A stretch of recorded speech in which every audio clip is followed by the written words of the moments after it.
ورحمة الله وبركاته. الحمد لله وكفى وسلام على عباده الذين اصطفى أما بعد. فأعوذ بالله من الشيطان الرجيم. بسم الله الرحمن الرحيم. وقضى ربك ألا تعبدوا إلا إياه وبالوالدين إحسانا. وقال النبي صلى الله عليه وسلم: الوالد أوسط أبواب الجنة فإن شئت فاذر ذلك الباب أو احفظه، أو كما قال عليه الصلاة والسلام.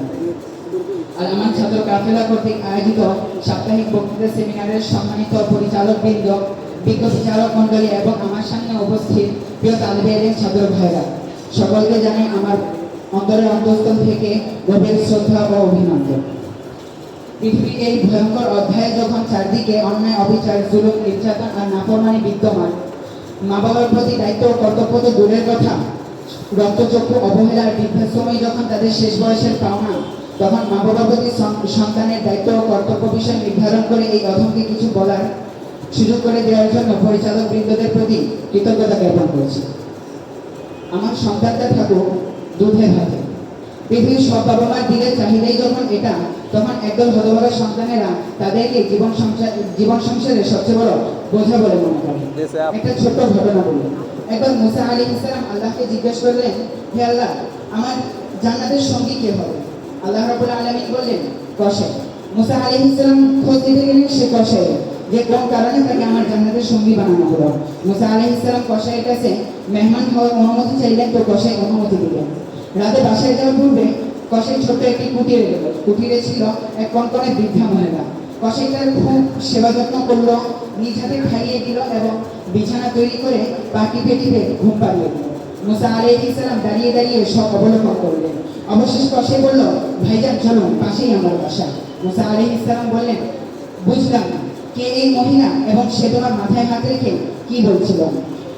কসাই বলল, ভাইজান, এই মহিলা আমার মা, এবং আমি যখনই সেবা শেষ করি তখনই আমার মা আমার মাথায় হাত রেখে পাগলের মতো বলতে থাকে, আল্লাহ তোকে মুসার জান্নাতের সঙ্গী বানাবে। মুসা আলাইহিস সালাম বললেন, ভাইজান, পাগল তোমার মা নয়, বরং তুমি। আল্লাহ তোমাকে মুসার জান্নাতের সঙ্গী বানিয়ে দিয়েছেন। আমি মুসা। মুহতারাম হাজিরিন, সন্তানের প্রতি মা বাবার অবদান সীমাহীন। আফসোস, যদি ইসলামী আদর্শে এ সমাজ আদর্শিত হতো, তাহলে হয়তো মা বাবার প্রতি অবহেলা আর দেখতে হতো না। নারায়ণগঞ্জের সে হতভাগা সন্তানেরা হয়তো ভরণ পোষণ থেকে বাঁচতে 80 বছর বয়সী বৃদ্ধা মা হাসিনা বেগমকে বস্তাবন্দি করে রাস্তায় ফেলে দিত না। 100 বছর বয়সী জামিউদ্দিন শেখ হয়তো 5 সন্তানের 4 জনের হাতে মার খেয়ে শয্যাশয়ী হতেন না। আল্লাহ রাসূলের হাদিস তো বলে, আল জান্নাতু তাহতা আকদামিল উম্মাহা, মায়ের পায়ের নিচে জান্নাত। আল্লাহ রাসূল তো বলেন, আল ওয়ালিদু আওসাতু আবওয়াবিল জান্নাতি ফাইন শি'তা ফাদি যালিকাল বাবা আও ইহফাজহু। মা বাবা জান্নাতের দরজাসমূহের মধ্যে উত্তম দরজা। তুমি চাইলে এই দরজাটিকে ধ্বংস করতে পারো, চাইলে এটিকে রক্ষা করতে পারো। মুহতারাম হাজিরিন, রক্তচক্ষু যখন মা বাবার প্রতিটি কথার প্রতি উত্তর, তখন আল্লাহ রাসূল বলেন, যদি কোনো সন্তান তার মা বাবার প্রতি একবার ভালোবাসার দৃষ্টি দেন, তাহলে সে একটি কবুল হজের সওয়াব পায়। যদি 100 বার হয়, তাহলে 100 বারই। ধমক আর সন্তানের কথা শুনে যখন মা বাবার নিত্যদিনের রুটিন, তখন আল্লাহ রাব্বুল আলামিন কোরআনে সতর্ক করে বলেন, ফালা তাকুল লাহুমা উফ।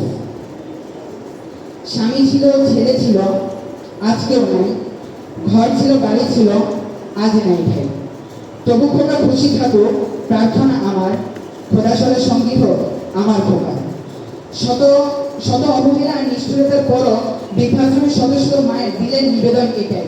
প্রিয় ভাইরা আমার, ভেবে দেখেন, একজন সাধারণ মানুষ সর্বোচ্চ 45 একর পর্যন্ত ব্যথার সম্মুখীন হতে পারেন, অথচ আমাদের মায়েরা সন্তান জন্মদানের সময় 57 পর্যন্ত ব্যথার সম্মুখীন হন, যা একজন সাধারণ মানুষকে প্রয়োগ করা হলে অনায়াসে তার বৃষ্টিহার ভেঙে যেতে পারে। সন্তানের জন্য সর্বস্ব বিসর্জন যার, সেই মায়ের অবস্থানে আজকের সমাজে সবচেয়ে করুণ। দিলের কোনো করে ঠাঁই হয় না সেই মমতাময়ী মায়ের, ঠাঁই হয় না সারা জীবন ঢাল হয়ে থাকা আব্বা জানে। ছোট ঘর থেকে যখন খোকা বলে ডাকতেন, তখন যেন মনে হয় তীর ছুঁড়ে মারছেন। কোনো কাজ না থাকা সত্ত্বেও ছোট্ট ছেলেটিকে বলে পাঠাই, দাদুকে গিয়ে বলো আব্বু এখন ব্যস্ত আছেন। অপরদিকে আমাদের নবীজির অবস্থান। আল্লাহ রাসূল বলেন, যদি আমার আম্মাজান থাকতেন, আজকে আমাকে কখনো ডাক দিতেন, আমি যদি তখন এশার নামাজেও থাকতাম, তবুও ছুটে যেতাম আম্মাজানের নিকট। আজ এর বিরুদ্ধে আমাদের অবস্থান। সকাল সন্ধ্যা প্রিয়তমাকে ফোন দিয়ে বলি, আমার এই জীবনটা তোমার হাতে ন্যস্ত। অথচ বৃদ্ধা মা যখন ফোন দেন তখন তিনি উত্তর পান, আপনার ছেলের ফোনটা এই মুহূর্তে ব্যস্ত। অথচ আমাদের উচিত ছিল অবৈধ ভালোবাসাকে ত্যাগ করে মায়ের ভালোবাসাকে সর্বোচ্চ মাকাম দেওয়া।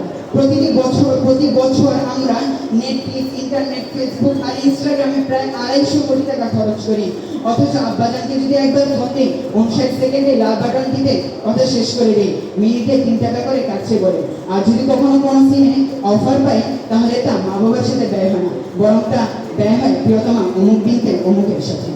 আসল প্রিয় ভাইয়েরা আমার, যত্নশীল হয়ে আমাদের বাবা মার প্রতি, শ্রদ্ধাশীল হয়ে তাদের প্রতি, আঁকড়িয়ে রাখি তাদেরকে সারাটি জীবন। হয়তো হারিয়ে গেলে আর কখনো পাওয়া যাবে না এই অমূল্য রত্নকে। ধন্যবাদ আজকে পরিচালকদের, ধন্যবাদ প্রিয় তালিবের ভাইদের।